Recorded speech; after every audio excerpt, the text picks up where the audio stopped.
To je po mojem mnenju Marjan Mateta, Sežančan, Kraševec z vedrino duha, optimizmom in vedno išče tudi rešitve za probleme, s katerimi se srečuje. Ja, glede na to, da sem doma iz Primorske, ki je polna naravnih lepot, sem zelo navdušen nad gospodom Batagelom, ki vodi Postojnsko jamo kot eno krasotico in je s pozitivno energijo jo znova postavil na piedestal pomembnega turističnega dogajanja.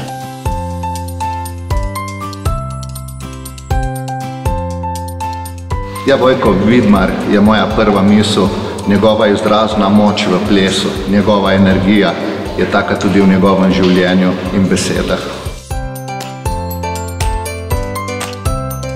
Petra Puhar.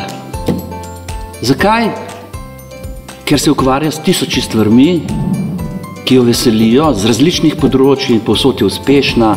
Poleg tega se veseli privilegija, da živi na planetu, ki je prekrasen, obkrožen z čudovito naravo, poln umetnosti, glasbe, plesa, poln prelepih ljudi.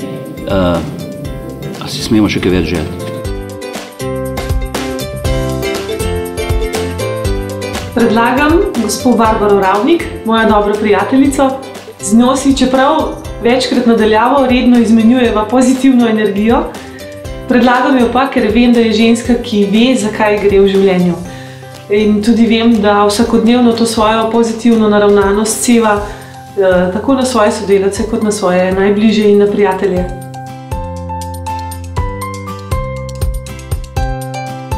Ja, odločila sem se za gospoda Ljubena Dimkarovskega.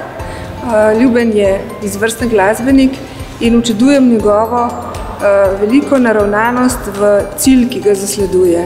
Arheologi smo pred desetletji odkrili znamenito piščal in dokler ni Ljuben zaigral na njo, svet ni verjel, kaj smo našli. Predlagam Franco Trenk zaradi njenega dela, zaradi njenih zapisov, ki se nahajajo v tej knjigi Psalma. To so korenine, ki so zelo značilne za Slovence, zelo značilne za Trubarja.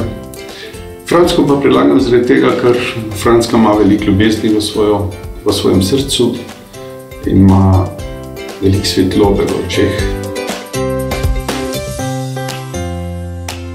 Predlagam gospo Marjo Božič zaradi njene izredne pozitivne energije, ki jo prenaša na soljudi. In to tako v delu, kot v odnosih, kjerkoli nastopa. Naj bo to kuha v dejavnosti, v pisanju, kot profesorica, učiteljica. Ja, prvi, ki mi pride na misel, je moj prijatelj Nara Petrovič. Z njim skupaj razvijamo ekološko miselnost v Sloveniji, se trudimo za razvoj ekoloških naselij, skupaj nabiramo rožice v naravi, ki jih jemo, ki jih kuhamo. Nara vodi tudi razne delavnice, predvsem o druženju, o sodelovanju.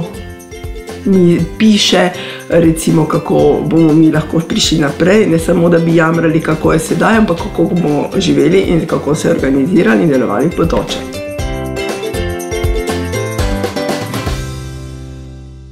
Ko gledam v nebo, vse zdi se mi lepo, saj sije sonce, v srcu je pomlad.